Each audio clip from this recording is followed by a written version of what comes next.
7 o'clock on the dot this morning, Tuesday the 23rd of November 2021. My name is Priscilla Nalwoga alongside Kirabo and Felix Nkunda, and you are watching Good Morning Uganda on UBC. As we step into a 7 o'clock hour fast, we want to give you our daily poll in which we want you to engage, give us your thoughts and your opinions. And that will be, what's the solution to the unending strikes by medical practitioners or medical workers for that matter? What's the solution to the unending strikes by medical workers?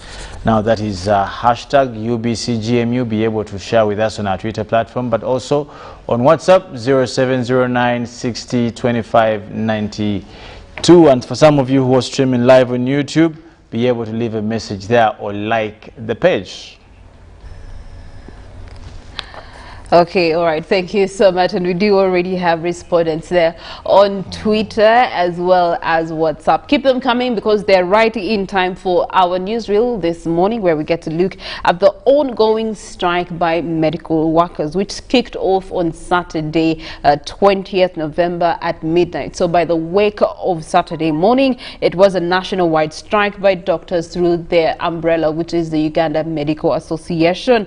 And in the wake of that morning, there was a visitation by our UBC team to some of the medical facilities in Mulago National Referral Hospitals. Business seemed to be as usual. You had all health workers majorly, most of them reporting for duty. However, in the outskirts of Kampala, as well as in other districts, the case was not the same. For example, in Masaka Referral Hospital nationally, you got to see that the work was left to interns and trainees to be able to manage the order of business for the day. And now imagine in case there were emergency cases.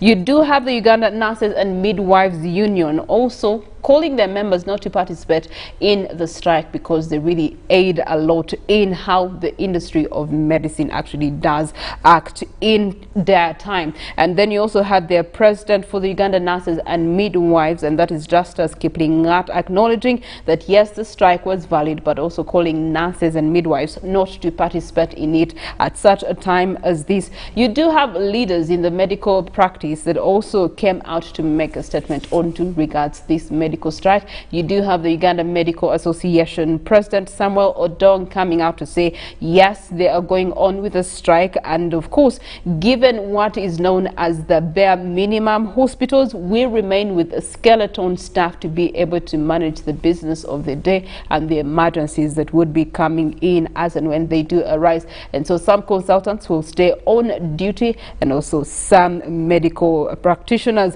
However, he also said that there is no intention of them putting their tools down until government listens to them and addresses their issues. If that's not done, that strike will be going on. On the side of government, you have them coming in and responding. They're doing everything in their power to be able to address the medical doctors' concerns, and also they need up to about 5 trillion shillings to be able to build and equip health facilities. So you get to see a tug of war between medical practitioners as well as government in their plea for what is challenging them. Let's look at professionalizing the medical practice here in Uganda. When you look at the education of medicine, when you look at the recruitment processes for medical workers, as well as the remuneration thereafter of medical workers, is it deserving of these this particular group of servants to the public to be able to put their tools of trade down in such a time as this? Felix.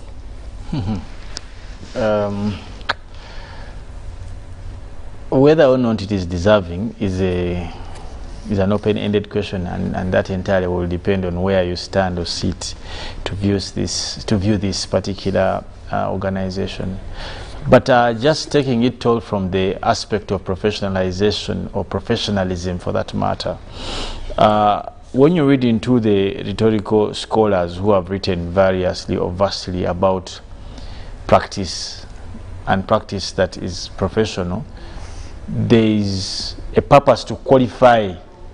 Not all work is professional, and that's why, because professional work must be qualified, it stands far from some practices. For example, the expectation that comes with being a doctor is not mere. it does come with raising the bar from the normal society appreciation, or from what we call a common man. You cease to be a common man in terms of aspect and how you view and perceive things. So when you talk about professionalism for medical practitioners, the bar is raised a bit higher, because this is an appreciation, or what we want to call under education, what we call progressive realization, that you progressively go through particular stages to become a professional in that regard. You have to go to school for about 5 or more years. Thereafter, you must be qualified into intern practice, and later on, of course, dispersed for medical work as a professional. And that alone, in terms of practice and preparation, puts you aside. There are 2 things that come with professionalism, and I can use a study of various, and you can even start with the journalism fraternity that we work within. When someone is qualified to be a profession, it is an appreciation or a honorary, for that matter. However, it is also a disability in its own same way. It means that there's so much you can do with that professionalism that you have been dressed with, but there's also so much you may not be in position to do because of professionalism. Time and again, we have had, for example, teachers in this country cry out about pay, and it has been obvious. You've seen it from primary to university. Some of them have put down tools, some have gone for strikes, all these things, just to mention but a few. But you may not go as far as you want because of the thing called professionalism, which is what you asked. Like today, imagine a situation where all doctors are not on ward. On duty? Imagine that situation. People will die. Now, that alone defeats the purpose of the profession. To save lives. Because that's against the vow you make for the profession. That's what I was saying earlier. That when you're looking at the word professionalism, the bar is a bit slightly higher than the normal expectation. Away from this some professions where you have no responsibility. You present yourself to work, but there are some professions, and that's why they're called professions. Professions. That there are expectations that will either put you up or they will actually pull you down. So, as we discuss this issue of doctors, I think we must be keen to also not forget to discuss what is the expectation. When a doctor is passed out, if I may use that word, what is expected? Secondly, we must not fear to discuss the major stakeholders in this whole fuss of striking and what, and it has been precedented. It's not the first time.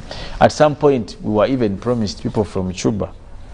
And some of us were happy to receive such people, because we know the Cuban Caribbeans, because you can imagine how Caribbean people look like. For some of you who have not seen these people, they are endowed greatly, I must add, but of course not more than Ugandans.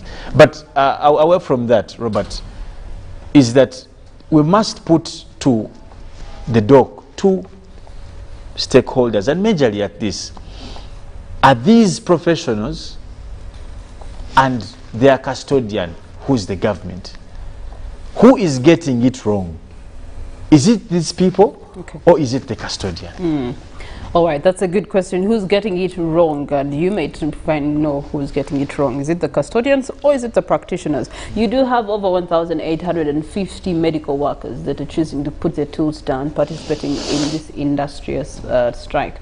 And that's definitely going to affect the order of the day and the vow that Felix has made mention of, which is to save life, which should be coming fast. But, of course, they're saying they've been asking government to increase their salaries, their welfare, and as well as provide some of the necessities and incentives for them to actually continue serving in saving lives. What do you make of this continuous medical strike? Because it's not the first time. More so in the year 2021, we've had it more than 3 times already. Well, Priscilla, Felix, and of course our viewers, this is something very sensitive. But of course, we also must understand that when a person decides to study medicine and become a doctor, yes, there is a will to serve and save lives. But remember, this is not like ministry, where you're in church, you're a priest, and you're handling spiritual issues. So it's by conviction, by a calling. This is a profession, and there are expectations. And when these expectations are not met, that is why we see such issues. I was reading a tweet by Dr. Charles Ayume, who happens to be the chairperson of the Health Committee of Parliament. And he was telling the doctors, that fellow colleagues in the profession, please do not go ahead with this strike, because government has passed a supplementary budget that is of about 35 billion shillings, and this is aimed to address some of these issues. But we must remember that in 2019, that is His Excellency Kaguta Museveni directed public service and also the ministry in charge of finances in this country to ensure that they look at some of these issues, the medics, the lecturers, and health workers. You find that the lecturers, they could be few, but at least there's been a step in the right direction. Still, we see His Excellency holding several meetings with the doctor, with the medical profession, and making some promises here and there. So, Priscilla, we must understand, is this strike really justifiable at such a time? Because there have been continuous promises. If a doctor must work on you, Priscilla, then there are some terms and conditions that must be met. Otherwise, that is why even before this strike, you know, here people are concerned about absence, that you go to a health facility and there are no doctors, but there is being absent while present. You get what I mean? That you could go to many of these health facilities, the doctors are there, but the quality of services they're offering you are more or less a doctor being absent. That is why one will tell you that you'll find a doctor in a private hospital, yet they're supposed to be in a government hospital delivering services. So these issues they are putting on table, for example, salaries, allowances, general welfare, how best can we address it? I was reading through the budget presented, and according to that is the directive, Parliament is they just have to raise from 12 billion that have been giving to now that is a 35 billion every financial year. This is the money they need. I like how you put it. Parliament just has to raise. It's like there's a treasury. Just why have I used Parliament? Money is sitting there doing a Why lot have of I nothing. used Parliament? I just want to take you back. Just recently, Ministry of Finance approved 111 billion. That is to purchase vehicles for members of Parliament. Each approximately getting 200 million. The doctors annually, we need to address these grievances that they are putting forward. That is 35 billion every financial year.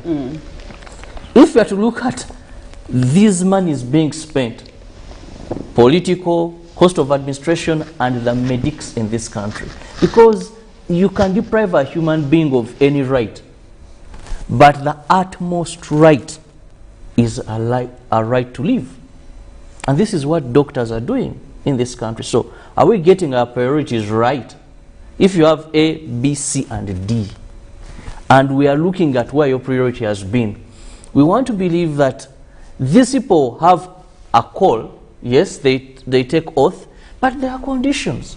Many of them are telling you that the conditions under which we are working in, even the gadgets, they're not only looking at their salaries per se. They have 5 issues they have put in place that please address them.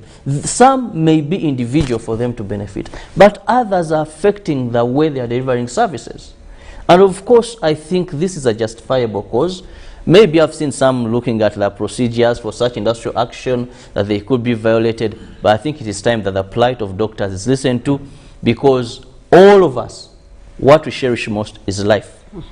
Okay, all right. That's a very good argument that he brings in. You know, the politics, investment into politics, vis-a-vis other sectors, and having the balance of all of them to be able to service delivery to the people. Let's look at what are some of the things that Robert has made mention of. You do have Dr. Odongo Samuel, who is the president for the Uganda Medical Association, coming out to say some of the matters affecting them is capital development. He has talked about delayed salary enhancement, poor working conditions characterized by chronic shortage of medical supplies and technology. You do have the personal protection equipment, gloves, among others, that have been continuously asked for in such a time as this of COVID-19 to be able to deal with the situation in the country. And yet, on the other hand, the health workers have continuously engaged government over the years and their agencies to discuss these matters affecting them.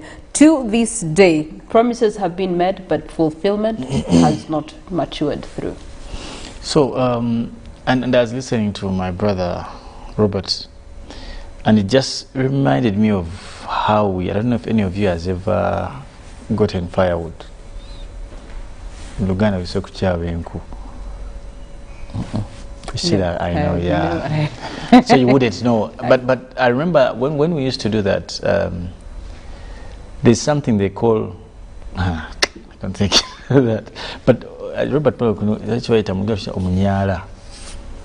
so when you came back to massage your neck, your mom or your grandmother would bring it to pat your back and that. Now, by the first person and the last person, there was a difference. You had to make sure it is first applied on you because it would be effective. If you were like 6 people, the 6th person wouldn't get the effect as. Just like when you're serving kurujurido, you have to make sure you're the first one to be served in case if you go out.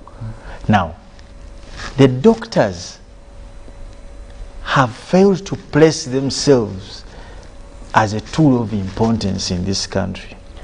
But is it them to place themselves? Let me give you an example. And how would they place Why are you placing political administration as an argument vis-a-vis medical practitioners? The politicians are strategic. They have placed themselves strategically. Look at the lawyers. Have you had a strike of lawyers talking about underpayment? One time when it happened, remember, for state prosecutions, it was even a false one. Because between you and me, you know how much money they earn even from their salaries. What am I saying? Even the people in Chikubo are earning better than the people who go to school for 5 years. That's true. You get the point. The qualification of becoming a member of parliament is S6. But how do you qualify to be a professional doctor? You have to do 5 or more years. What am I saying? Create value. When did it become in this country that if you are discussing life, okay, the person who saves life, if you want to discuss about saving life and you want to value life, which is more important in terms of political administration and life saving? It is also professionally strategic for any profession to know how to place themselves. You must, and how do you make a case? One, let's look at the fraternity of medical practitioners in this country. One, how is the recruitment? And this is something that she did touch earlier. What is the recruitment process? Or before even you go to that, go into the academics. Okay? It is up till now that we have had actually, when you look at the academics, we produce 500 medical doctors annually and then another 150 medical specialists in various medical schools. Exactly. Now, it is not until 3 or 5 years when the likes of Asajja went and built another university somewhere in Barara or somewhere to break the monopoly. Now, that is the effect, one of the effects of monopoly. That once you want to centralize a profession, that's no, it is supposed to come from here, you limit creativity and close the spaces where people can actually appreciate the same. Now, that also means that, in fact, there was a time in this country where only people wanted to employ doctors from Makerere.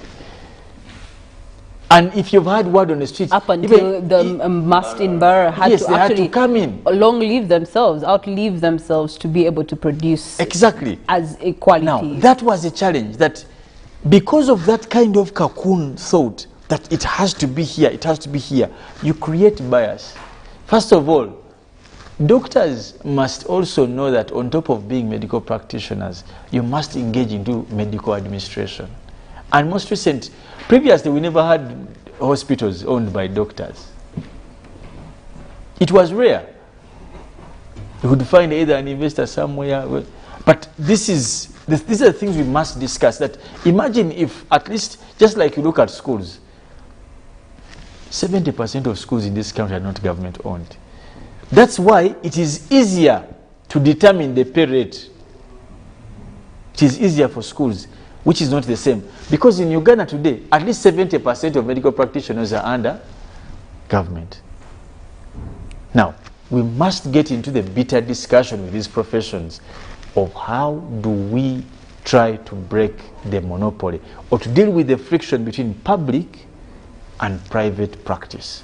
Which then begs the question, how do you find the private and public practice of medicine? Because just with the arguments that he has highlighted administratively, we did have the administration for the private sector coming out to defend themselves with the costs of COVID-19 in private hospitals here. And they made a case. And they made a case. And their case actually stood. Indeed. Definitely stood, vis-a-vis what we're seeing in the public side of the health sector. You see, one of the things you must understand is that doctors in the private sector, you may not see them complaining anywhere. Reason being is factors of demand and supply. When you choose to go to a private clinic, a private hospital, of course, you know, these people will have consultation. Some will range from 50,000, others 100, even others 200. So that side that way, and that's why we are seeing a number of doctors actually have now resorted to work in the private sector. Mm-hmm. You see many medics in the government or public hospitals having their own private businesses in the medical sector.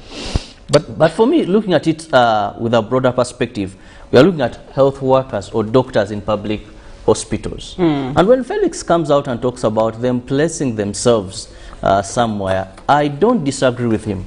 But I think from my point of view, there are certain things that we think are entirely in the hands of government.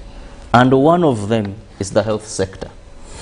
When you look at our region, you'll find out that maybe our doctors are the least paid in this region. Not because doctors in Kenya, doctors in Tanzania, doctors in these other countries have in any way done anything different from our doctors. And even when you go to how professional they are, you'll find that Ugandan doctors are really ranked a bit high compared to even a number of doctors. Even when you fly out of this country, you'll find that most of the doctors you're going to find there are Ugandan doctors trained in Uganda. So for me, why I think this entire lies on government. How do you choose your priorities? We can bring a number of examples vis-a-vis budget allocation.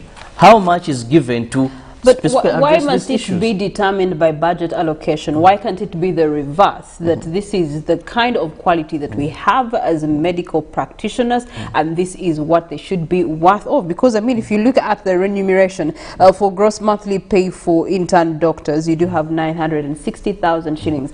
Felix did make a case that a person in Chikobo earns this in a day, actually in a few hours of the day. They've already earned the 900. You want them, that salary, to be increased to 3 million shillings, because they actually do a lot of work. And then when you look at the entry level for other medical practitioners, should be moved up to 5 million. So it should be the other way around, that if we do have 1,000 doctors and we want them to be earning this much in the country, then just do that in terms of the budget, not the budget determining how much they should be getting, because then it's not going to be measuring worth. But you know, the word budget is your expected income and how you're planning to spend it. So what happens is, why I look at the budget so often, is that government cannot make a pledge if they do not have the funds that are going to do that. But of course we know that funds may not always be available, so you look at priorities. That's why I earlier brought in the issue of political expenditure, cost of administration. Are we getting our priorities right? When you have how many RDCs, you have these advisors, you have these many other officials we can talk about, even duplication sometimes. But are we getting our priorities right in this area of saving lives of Ugandans? If you want to talk about the issue of priorities, Robert, you know, you open a very, very critical discussion into the anomalies of restriction in terms of profession. I have had many times, and I've been blessed to be in some of these engagements, and the question I've asked some of these people that are you willing to be particularly owned by government? You get the point? As you ask for all these increments, are you willing to be restricted to work for government? Because if you want to look at, you're the one who brought this whole point in earlier. Absentee, present, doctors, I don't know, absent but present, present but absent. So are they willing to restrict their practicing certificates to only government institutions? Because between you and me, you know, these people who are striking actually not being honest. You know what happens in hospitals, Robert. You have been a victim when you were sort of chilled. So, if you want to talk about value for money, then we must also bitterly go into that discussion. That when you want these increments, for us to substitute other issues of national importance, are you willing to also limit your practice to only government? In an open economy like ours, what we call a laissez-faire, you may not conclusively be able to apply that. And that's why I've told you, you must make a case of relevance. You must make a case of relevance. You can have a doctor work in 5 hospitals. In other countries, it is not allowed. Between you and me, you know that. It is not. Practice must be limited. But in this country, you can own a hospital and work in government and not even be there and take government medicine. You see the things that happen. So as these people ask for all these things, they must also look at the end in it. Nevertheless, we have a duty as a country, and for me this is what I feel. Lastly, I'll say this. We have a duty to execute a right to health. And some of the most important catalysts in us trying to fuel this particular right are practitioners in the discipline of medicine. And that's why we must honor their cries. We must honor their requests. Because we have a bigger duty. There's no Ugandan person who should die because of negligence, because of absence of medical practitioner, because there's a vow we have. There's a commitment that we shall uphold the right to health. In fact, there's most recent, it would be, I think, qualified to be a locus classicus. The case of Sehad, yes, and 3 others versus the Attorney General. It gave a very good breakdown. It was litigated up to Supreme Court. It gave a very good precedent on the right to health and what government's role is in fostering this right. And also what is very important, go right there as you're saying what's very important, then let's go right there, because clearly, of course, this is directly affecting those that are under public service in terms of medical service to this country. So let's go directly to why is government continuously not heeding to some of these cries? Well, Priscilla, that would be fairly a difficult issue, because reason being is every time these doctors have come to strike, they have written down promises. You get it? There is something that government has committed itself to doing. When you look at recently what they approved, even they know how much it is supposed to be getting. You've just read out that an intern doctor who was getting, that is 960, would be getting 3 million. An entry-level medic would be getting 5 million. So over a time, there is commitment, and it's just something that government is not doing. Maybe what Felix said, they could have, because I don't want to believe that it's scarcity of resources. I don't want to believe that are needed to address these specific challenges when it is. Nobody's trying to be courteous and modest. So, no, because I'm trying to. I want to hit the nail on the head. Let me just drive this home. Let me just drive this home. Because COVID money appears. Politicians' money appears. In fact, COVID money is hard to get. I'll tell you money that is easy to get. Which one? You know, so why government has delayed is the reason I cannot really come out. I'll tell you, it is simply about political style and history of a country. Uganda's history has not been precedent in aspects of medical failure. And it has never been a challenge, by the way, in terms of record. But we have ever had issues of militarization as a big challenge in this country. And no wonder priorities will be geared to the things we have seen happen to us because they cause fear. If you're a student of political science, you know what I'm talking about.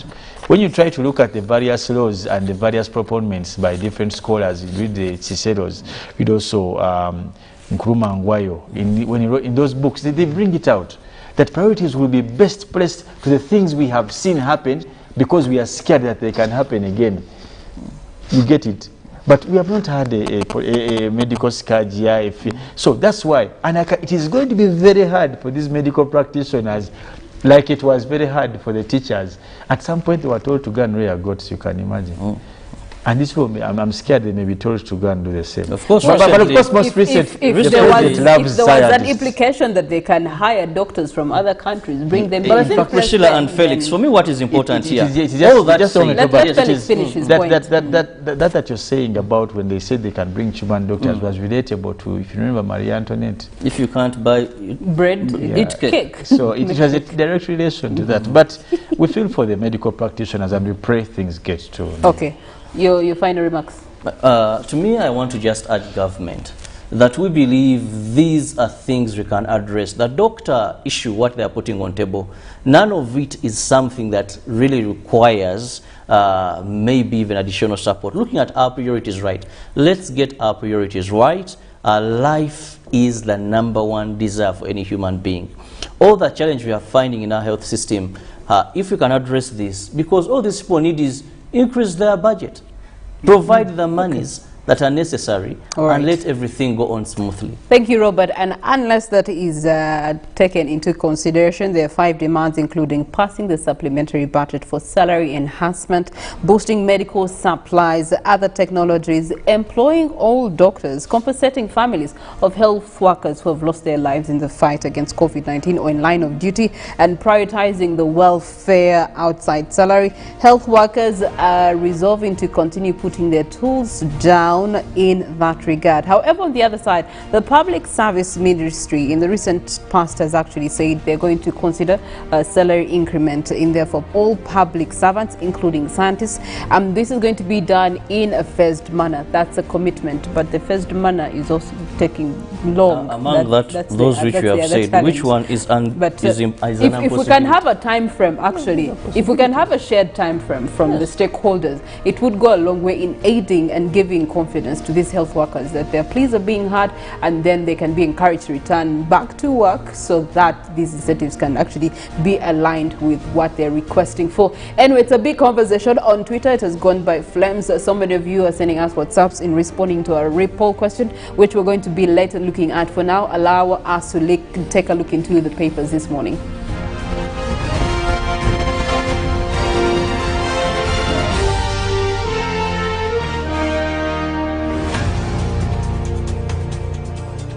The Kabaka Birthday Run 2021 is back on Sunday, 28th November 2021, and will be flagged off by Sabasaja Kabaka at 7 a.m. in support of men, good health, and the fight against ending AIDS by 2030. It will be a virtual run in our various homes and communities around Uganda, with every participant following the Ministry of Health guidelines and SOPs to stop the spread of corona. Buy your ticket today at 15,000 Uganda shillings from Airtel Shops, New Park, Chagwe Road, ShopRite Building, Benchwanuka, Tobani Center, or Bulange Mengo. You can also buy your ticket using Airtel Money. Dial *185*5#. Select payment, select Kabaka Run, and follow the prompts to complete the payment. Kabaka Birthday Run 2021, brought to you by UNAIDS, CBS, BBS, and Airtel, the smartphone network.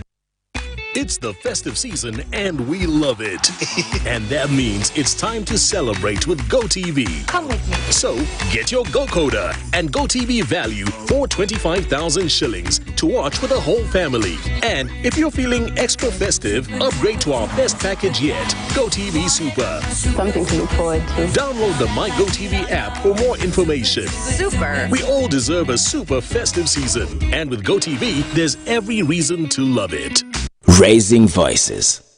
I feel happy when my mother spends time with me. I hope all mothers will like my mother. I want my mother to reach out to all mothers. She knows how important it is to be a good mother. I promise to help my mother inspire other mothers to change. In this time of COVID, what is your promise to the children of Uganda? Because a violence-free childhood is everyone's right. Raising voices.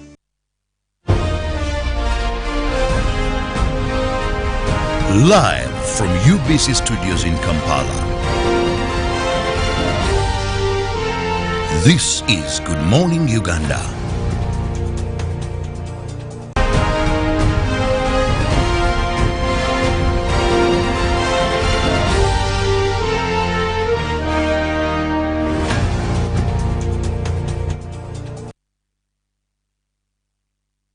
You informed just as you start off your day is a major mandate, and here we are with what is trending in the print media. I have the New Vision, Felix has the Daily Monitor and the Daily Nation. Now on the front page of the New Vision this morning, 1,000 civil servants apply to reduce age.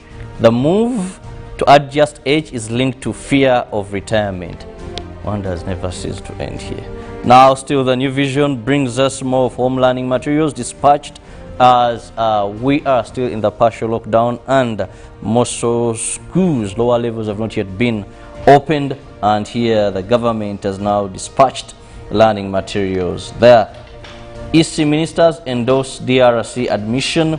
That is the Council of Ministers of the East African Community. Member states has endorsed the admission of Democratic Republic of Congo. Then Muhammad Galabuzi, that is new Tabligh Mufti in Uganda, and why women fear turning 30 years. Oh, okay, that is also in the New Vision this morning. But still, there is so much regarding the Homes Expo. For those in the construction, there is still much for you in the New Vision there. And Sheikh Somali arrested in terror crackdown. Now in the Daily Monitor, police target parents to stop ADF recruits, and of course at least 90 children rescued, children undergoing counseling, and do not hand children to strangers, police says, but also security monitoring homes and worship centers. Now Chibuli faction elects new Supreme Mufti, and of course also patients stranded as doctors strike. Now the complaints: recurrent shortage of medical supplies, technologies and vaccines, among many others. Now Jinja district leader crash over property. Still about the Daily Monitor, Bishop Luma takes over Northern Uganda Diocese, and Oligana Sosha sacked.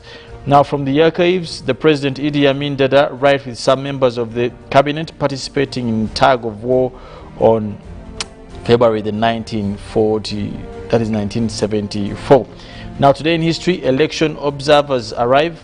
That is, we see here a photo of Mbarara North constituency, and the poster says Nitwenda Yoweri K. Museveni, President wa UPM, and he used to use sign there, which is so good.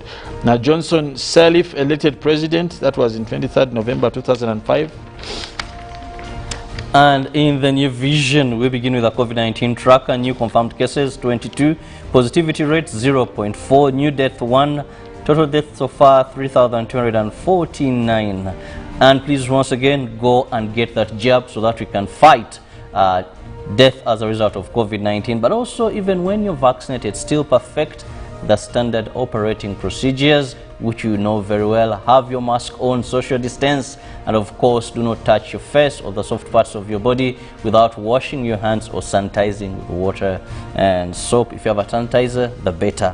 They're looking at facts about HIV/AIDS. How does a mother pass on HIV to the baby? That is as we gear up to 1st of December, which is World AIDS Day.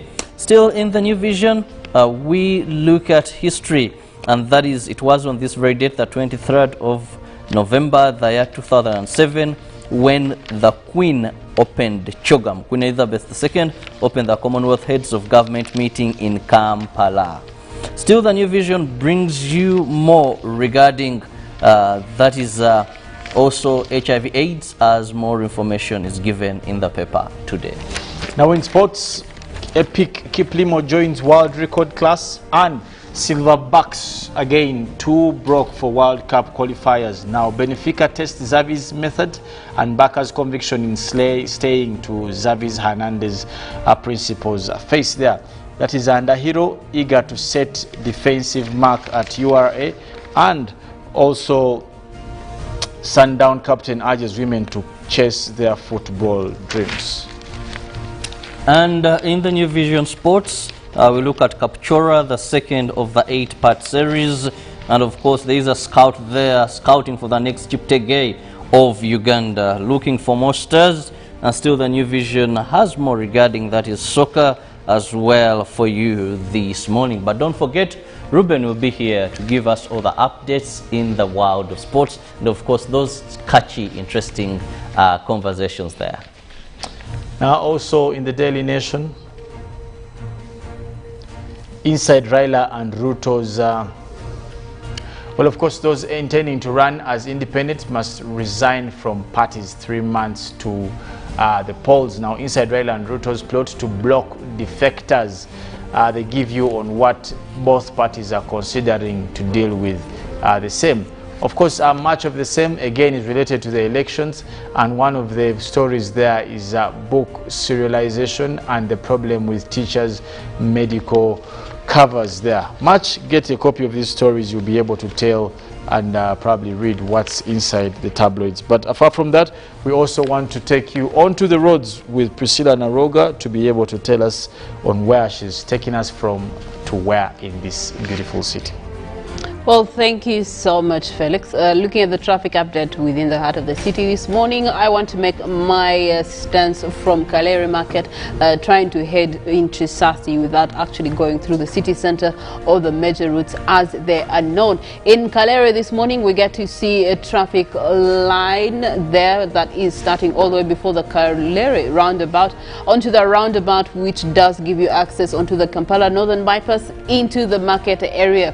And it's a red one indicating that there's a lot of traffic in that area code this morning. Now, if I have to make my way to Chisasi without necessarily going through the major routes or the main routes, and I'm in the territory of Makerere, Kalere, or Mulago for that matter, this morning I would rather go through the Kalere roundabout because traffic to Gayaza Road is actually clear this morning compared to traffic from Gayaza Road. Thereafter, I will definitely make a branch on Erisa Road, which is this route right here on Gayaza Kampala Road, to be able to then connect to the Chebando Ring Road. Now, for Chebando Ring Road, I'm amazed to find out that it has, or it's named after people. Most of the roads in the Chebando Ring Road are named after people. We do have Kanjike, we do have Musisi, we have Nyanzi, we have Ruangai, we have Muchibi, among others, Makubuya. So if that is your name and you're watching Good Morning Uganda, greetings to you, and delighted for you that you have a name that is named after you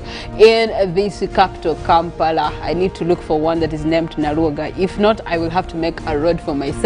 Anyway, in Chebando you get the Ring Road, and the Ring Road is definitely going to lead you to the Bahai Road. But just so you know that Waligo Road is the back route of the Gayaza Kampala route, and obviously at some of its interception centers and trading centers, the expectation is that jam is going to be building up around it to the Ring Road of Chebando connecting into Gayaza, and also those that are connecting from Chebando Ring Road into the heart of Kampala, past the Kampala Northern Bypass, connecting into Mulago area code. But we are en route the area code of Chisasi. So from Chebando Ring Road, you just go up, make a connection to the Bahai Road, and that Bahai Road is definitely going to give you an interaction straight into Chisasi, where you do have the Chisasi roundabout. So clearly all that route is clear for you to use without having to go through Mulago. Then you go through the Mulago roundabout, go through the Acacia Mall roundabout, the Kamosha roundabout, Wokota roundabout,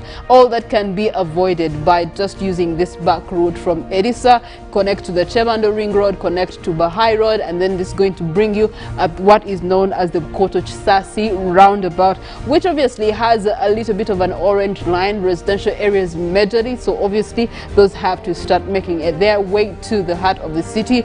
Now when you go past the Chisasi Koto roundabout, you continue right ahead. The Bahai Road is going to bring you right to the Chisasi Business Center, or Trading Center for that matter. There is a very interesting construction that is going on Kulambiro Road.